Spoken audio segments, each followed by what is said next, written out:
really just, as a small school, we're really focused on basketball and we try to get as many people out as we can and hope for the best. Mild expectations might be warranted at a school where the total enrollment is 52 kids, but not at Faith Christian down in Williams Bay. You know, I've been here for 15 years. We've had a winning season all but 1 year.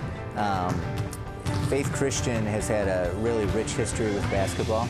And so far this year, the Eagles have soared to new heights, starting the year undefeated at 17-0. I was actually really nervous that we weren't going to do too good, but I knew we had a lot of experience. I mean, during the summer, we've done a lot of open gyms, and last year we had the same starting lineups as we did this year, so, I mean, now we have the feeling of playing with each other, so, you know, it's good. Last year we had a couple of big losses that we should have won, so this year we're trying to really step it up and just win conference. Our number one goal this year was to win conference, and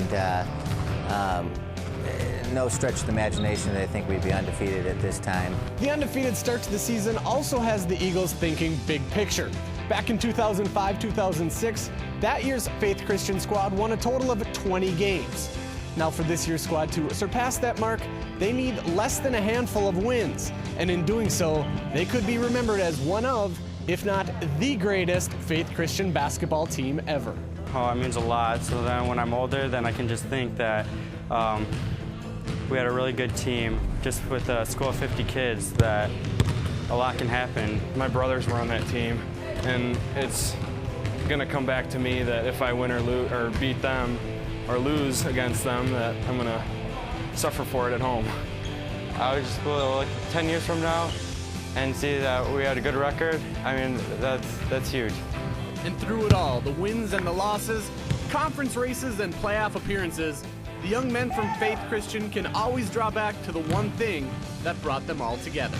We're Christians, and we pray before every game, we pray after every game, and it's right on our uniforms. There's no way to hide who we are and who we represent.